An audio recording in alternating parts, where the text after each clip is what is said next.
Good morning. We slept here last night. The air is so cold, the sky is so big, and we're in the middle of the most threatened bird habitat in all of the U.S., the prairie grasslands of North Dakota. Look at that. After a cup of coffee and a quick breakfast, we set off to find some of the birds that live in this threatened habitat. It didn't take us long before we saw our first species. What do you see? A mountain bluebird. First one I've seen in a long time. So we're used to like the eastern bluebirds, which are blue and orange and a little bit of white on the belly. These are all turquoise electric blue. So pretty. It's a male. It's right there. Sounds psychedelic. Yeah. Oh, stop.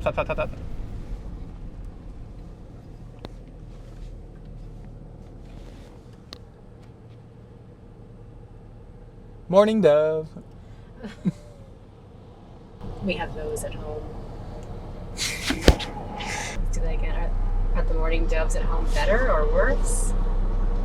They're better because there are home doves. These are vacation doves. I'm here at Theodore Roosevelt National Park in western North Dakota at the Prairie Grasslands headquarters of the USA. I think you've seen the report. I think it was published 2 years ago, showing the decline of all the grassland birds in North America. Like 70% have declined since the 70s. They're almost gone. So I'm here to see if I can find them and show them to you before they're extinct. My top 3 targets today: the chestnut-collared longspur, the Sprague's pipit, and the lark bunting, the most beautiful birds of the grassland. And maybe some bison, some pronghorn antelope. There's a reason Teddy Roosevelt protected these lands. He came here when he was 25 years old, way before the White House, and he fell in love with it. Well, he was out hunting bison. But when he got into the White House, he's like, we need to protect these lands. Card is good until the end of August next year. Okay. The National Park Pass has a spoonbill on it. After getting our national park pass, we headed over to the visitor center, like you always do. We need this for our car. The park commemorates Teddy Roosevelt's time as a rancher in Dakota's Badlands. Snowy owl. Evening grosbeak. We'll close our eyes if we see that. We don't want to see that. You actually haven't visited a national park unless you've stamped your passport. Yeah, you're probably right. It's not easy getting it even.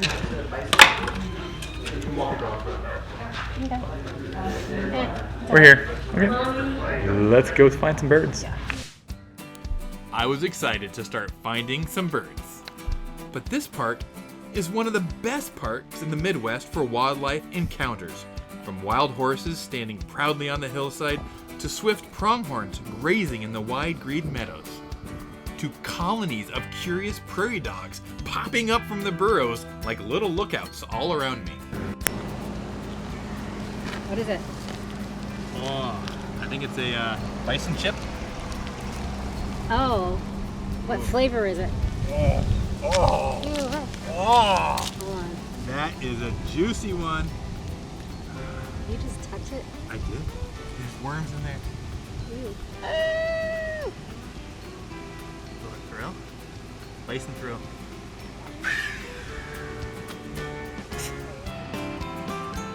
Cool prairie dogs.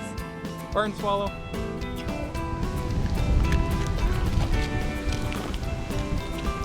Another one.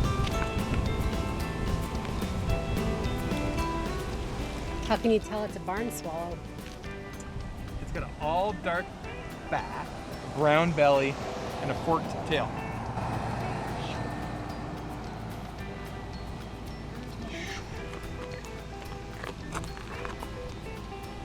And they're so fast. Cannot even get it. Can't even get it in the camera. No. Why does my hand smell like poo? Ew. As soon as I lifted the binocular, I need to wash Why this do your hand. binoculars look like poo? Watch the I camera. touched my binoculars with my poo hands. Is this like one of those cautionary tales for bird watchers? You should have a binocular hand and a poo hand. Don't mix them up. Luckily, my binoculars you can focus with one hand. That's why you have really nice binoculars, so you can focus with one finger. Watch yourself. Let's go find some burrowing owls. You should probably sanitize your binoculars too. Alright. We're poop free now. We're stopping at these cliffs because this would be perfect habitat for a prairie falcon to be perched or nesting on these tall cliffs. Haven't seen one yet. It's the prairie dog town. I'd say there's hundreds, maybe 1,000 of these prairie dogs. And every once in a while, you're gonna find a prairie dog hole that's been taken over by a burrowing owl. That's what I'm looking for right now. You hear that high-pitched whistle? That's the prairie dog. Seems like around every corner there was more wildlife, like this herd of bison. Buffalo are so good for the prairie because they eat the grass, which makes different heights, and they even make it all the way bare for some birds to make nests. They dig up the dirt and bugs, and birds follow them around to eat all the bugs that they stir up. The brown-headed cowbird, they used to be called the buffalo bird because they'd follow the buffalo. Trust me, you don't realize how big they are until you are this close.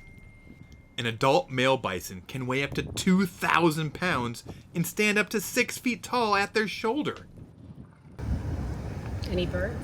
Yeah, there's two birds in this tree, but I can't see what they are. I can't get my scope on them because of all the bison. Lots of bison, not a lot of birds. It's 2 in the afternoon, super hot. Bison are cool. And the pronghorn.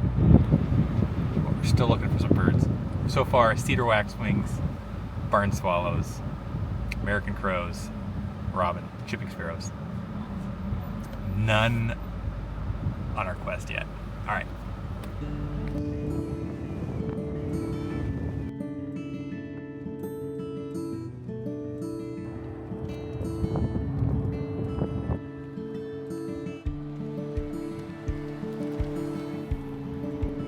Teddy Roosevelt is my favorite president. Little known fact, in grade 5, there was, in elementary school, a Night of the Notables where you dress up as your favorite person from history. I chose Teddy Roosevelt. There still might be a photo floating around my parents' house of me dressed up as Teddy. I think it's because he liked animals and because he started the national parks. Even way back then, I liked animals.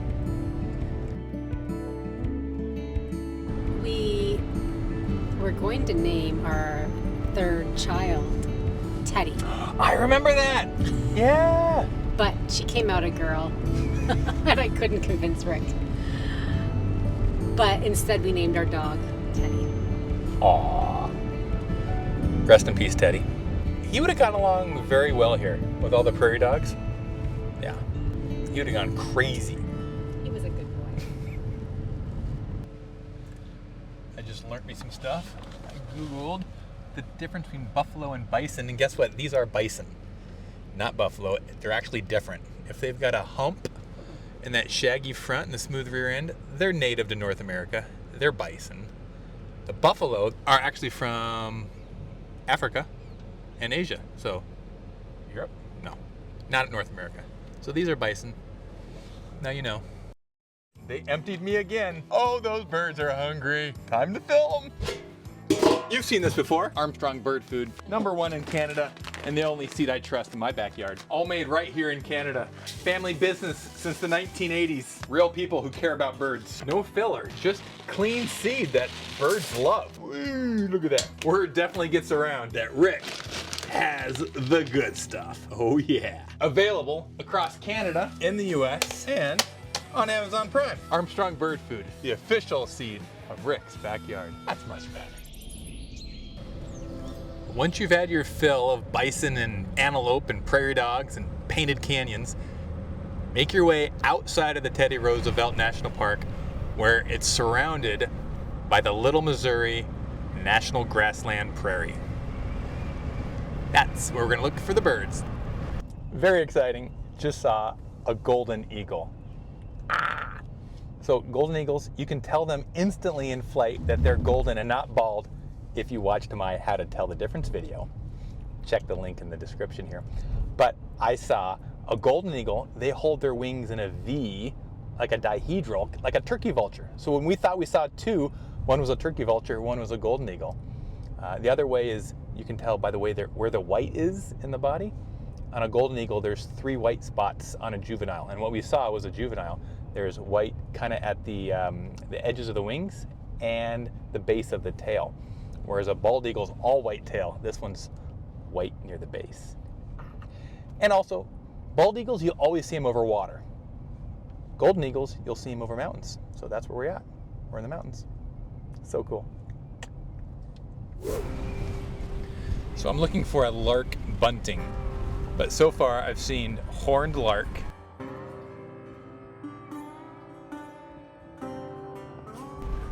lark sparrow, such a good bird, very iconic out west prairie bird, and western meadow lark, iconic species. So many states have them as their state bird. Beautiful song. Every type of lark except the one I'm looking for. This is the #1 place in North America to find the chestnut-collared longspur. If we don't see it on this road, we ain't gonna see it. Fingers crossed.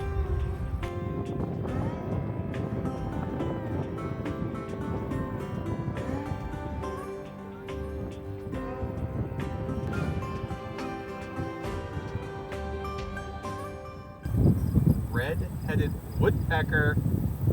Yeah, baby. Red-headed woodpecker. First one of the trip. Wait. That is a beautiful bird. We call it the checkerboard woodpecker. Oh, It's got a white white and black bottom. wings and a crimson red head. Yeah, red-headed. That's really rare out. There's another one on the sidewalk. So on the driveway. There's a pair. These are red-headed woodpeckers. They're ones that you cannot tell male and female apart. The only way you can tell is like when they're taking care of the babies. They have different maternal instincts. Like behaviors. Yeah, behavior when they're taking care of the babies. We'd been driving past these fields for it seemed like hours looking for those 3 target birds. Then suddenly, a group of brown streaky birds were sitting on a barbed wire fence. They caught my eye. Could they be the chestnut-collared longspur? No, they aren't, but... Alright, I know what I got finally. These are lark buntings. Non-breeding males.